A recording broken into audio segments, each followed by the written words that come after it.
Hi friends, എല്ലാവർക്കും പുതിയ ഒരു വീഡിയോയിലേക്ക് ഹാർദവമായ സ്വാഗതം. ഇന്ന് ചെറിയ പെരുന്നാൾ ആഘോഷിക്കുന്ന ഈ വേളയിൽ എമ്പുരാൻ സിനിമയ്ക്കെതിരെ വലിയ പ്രശ്നങ്ങളാണ് നമ്മുടെ നാട്ടിൽ അഥവാ രാജ്യത്ത് ഉടലെടുത്തിരിക്കുന്നത്. എന്താണ് എമ്പുരാൻ സിനിമയെക്കുറിച്ച് ഇത്ര വലിയ വിവാദം ഉണ്ടാകാൻ കാരണം? ആ സിനിമ തുടങ്ങിയ വേളയിൽ തന്നെ വലിയ പ്രശ്നങ്ങൾ അല്ലെങ്കിൽ അതിനേക്കുള്ള ചർച്ചകൾ വലിയ വിവാദമായിരുന്നു.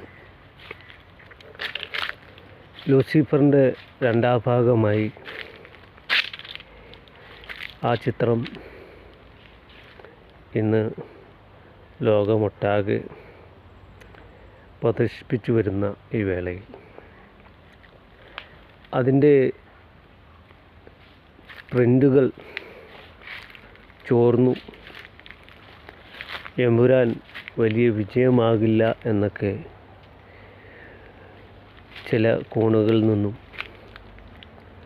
എമ്പുരാൻ സിനിമയെക്കുറിച്ച് വന്നിരുന്നു. അതിനുശേഷം ഇപ്പോൾ എമ്പുരാൻ റിലീസ് ചെയ്തു.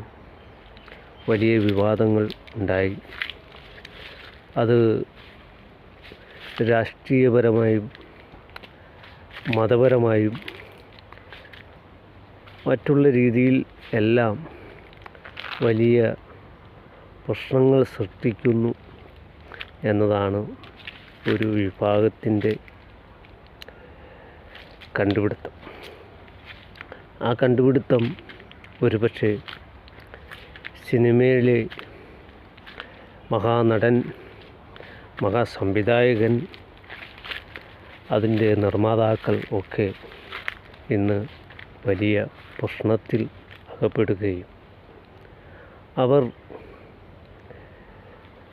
അവരുടെ സിനിമയ്ക്ക് അല്ലെങ്കിൽ അവരുടെ സിനിമ കൊണ്ട് ജനങ്ങൾക്ക് ബുദ്ധിമുട്ടുണ്ടായിട്ടുണ്ടെങ്കിൽ അതിൽ ഖേദം പ്രകടിപ്പിച്ചൊക്കെ മലയാള സിനിമ ഇന്ന് മുന്നോട്ട് പോവുകയാണ്.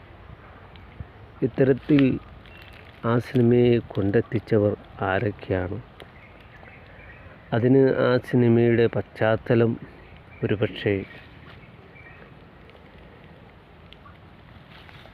ഇവിടെ അതിലെ ഉള്ളടക്കങ്ങൾ മാറിയിട്ടുണ്ടോ എന്നൊക്കെ ചിന്തിക്കേണ്ട സമയം അതിക്രമിച്ചു കഴിഞ്ഞു. അത്തരം ഉള്ളടക്കങ്ങൾ ഉണ്ടായിട്ടുണ്ടെങ്കിൽ എന്തുകൊണ്ട് സെൻസർ ബോർഡ് അത് കട്ട് ചെയ്യാതെ ആ സിനിമ വിതരണത്തിന് അല്ലെങ്കിൽ പ്രദർശനത്തിന് അനുമതി നൽകി? ഇത്തരം ചോദ്യങ്ങൾക്കൊന്നും ഉത്തരമില്ലാതെ ഒരു വിഭാഗം അല്ലെങ്കിൽ ഒരു വിഭാഗ രാഷ്ട്രീയ ഇടപെടലുകൾ ഇതിനുള്ളിൽ വരികയും അത് സിനിമയെ വീണ്ടും വലിയ ലോക ശ്രദ്ധ പിടിച്ചു പറ്റുന്നതിലേക്ക് കൊണ്ടെത്തിക്കുകയും ചെയ്യുന്ന ഒരു സാഹചര്യമുണ്ടായിട്ടുണ്ട്. ഇപ്പോൾ 17 ഭാഗങ്ങൾ വെട്ടി വീണ്ടും ആ സിനിമ തിയേറ്ററുകളിൽ എത്തുമ്പോൾ ആ തിയേറ്ററുകളിൽ എത്തുന്ന സിനിമ കാണാൻ വീണ്ടും ജനം ഇടിച്ചു കയറുകയാണ്. അത്തരത്തിൽ വീണ്ടും സിനിമയ്ക്ക് വലിയ പബ്ലിസിറ്റി കിട്ടുന്നു.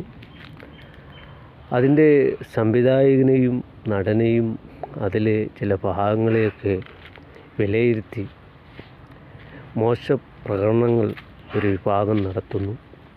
ഇതെല്ലാം എന്തിനു വേണ്ടിയിട്ടാണ്? സിനിമയായി കാണുകയും കലാകാരന്മാരായി കാണുകയും സംവിധായകനെയും മറ്റുള്ളവരെയും വേട്ടയാടാതെ ഈ സിനിമയെ തന്നെ നിർമ്മിച്ച ആ നിർമ്മാതാവിനുണ്ടാകുന്ന ബുദ്ധിമുട്ടുകളെല്ലാം നമ്മൾ കാണാതെ പോകരുത്. ഇത്തരം സിനിമകളെ വിമർശിക്കുമ്പോൾ ആ വിമർശനത്തിന് എന്തെങ്കിലും കാതലായ ഭാഗങ്ങളുണ്ടോ, അത് കണ്ട് അതിൻ്റെ നേതാക്കന്മാർ വിലയിരുത്തേണ്ടതും അവരുടെ അണികളെ അത് പറഞ്ഞ് മനസ്സിലാക്കി ആ സിനിമ കാണാനുള്ള സന്ദർഭമാണ് ഒരുക്കേണ്ടത്. അല്ലാതെ സിനിമകളിലെ ഭാഗങ്ങൾ വെട്ടിമാറ്റി അത് വീണ്ടും പ്രദർശനത്തിനെത്തിച്ച് വലിയ ലാഭം കൊയ്യാനുള്ള അവസരം ഉണ്ടാക്കി കൊടുക്കാതെ ഇത്തരം പ്രവൃത്തികൾ ഒരിക്കലും മലയാള സിനിമയെ അല്ലെങ്കിൽ സിനിമാ വ്യവസായത്തെ പ്രോത്സാഹിപ്പിക്കില്ല. അത് വലിയ നഷ്ടങ്ങൾക്ക് ആണ് സിനിമാ ലോകം അല്ലെങ്കിൽ സിനിമാ പ്രേക്ഷകരെ കൊണ്ടെത്തിക്കുന്നത്. അതുകൊണ്ട് ഇത്തരം സിനിമകളെ നാം വിമർശിക്കാതെ നല്ല സിനിമകളെ നല്ല സിനിമകളായി അംഗീകരിച്ച്, ഇത്തരം സംഭവങ്ങൾ ഇതിനും മുൻപും ഉണ്ടായിട്ടുണ്ട്, ആ സംഭവങ്ങളെല്ലാം അതുപോലെ തന്നെ ഒരു കൊടുങ്കാറ്റായി വന്നു വെറും നിസ്സാരം സംഭവമായി മാറിപ്പോയ കാലഘട്ടങ്ങളാണ് നമ്മുടെ രാജ്യത്തുണ്ടായിട്ടുള്ളത്. അപ്പോൾ ഇത്തരം വിഷയങ്ങളെ നിസ്സാരമായി വൽക്കരിച്ച് അതൊരു സിനിമയായി കണ്ട് ഇതിനു മുന്നേ ഇറങ്ങിയിരിക്കുന്ന പല സിനിമകളിലും രാഷ്ട്രീയക്കാരെയും സന്യാസിമാരെയും അതുപോലെ മറ്റുള്ളവരെയൊക്കെ വളരെ മോശമായ രീതിയിൽ ചിത്രീകരിച്ചപ്പോഴൊന്നും ഇല്ലാത്ത ഒരു സംഭവവികാസമാണ് ഇപ്പോൾ ഉണ്ടായിട്ടുള്ളത്. അത് എന്തിൻ്റെ പേരിലാണെന്നുള്ളത് ജനം തിരിച്ചറിയും എന്നുള്ളതാണ് എനിക്ക് മനസ്സിലാകുന്നത്. അതുകൊണ്ട് എമ്പുരാൻ സിനിമ ഒരു വലിയ വിജയമാകട്ടെ, അതിൻ്റെ നിർമ്മാതാക്കൾക്ക്, അതിൻ്റെ പണം മുടക്കിയവർക്ക് അതിൻ്റെ ബെനിഫിറ്റ് കിട്ടട്ടെ എന്ന് പ്രത്യാശിച്ചുകൊണ്ട് എല്ലാവരും ഒത്തൊരുമയോടെ സിനിമയെ സിനിമയായി കണ്ട് ഈ കലാകാരന്മാരെ കലാകാരന്മാരായി അംഗീകരിച്ച് അവരെ വിമർശിക്കാതെയും അവരെ ചീത്ത പറയാതെ അവരെ ഭീഷണിപ്പെടുത്താതെയൊക്കെ സിനിമ ഇവിടെ മലയാള സിനിമ എക്കാലവും നിലനിൽക്കട്ടെ എന്ന് പറഞ്ഞുകൊണ്ട് ഇപ്പോൾ നമ്മൾ ഈ വാക്കുകളിലൂടെ അവസാനിപ്പിക്കുന്നു. എമ്പുരാൻ വലിയൊരു വിജയമായി തീരും.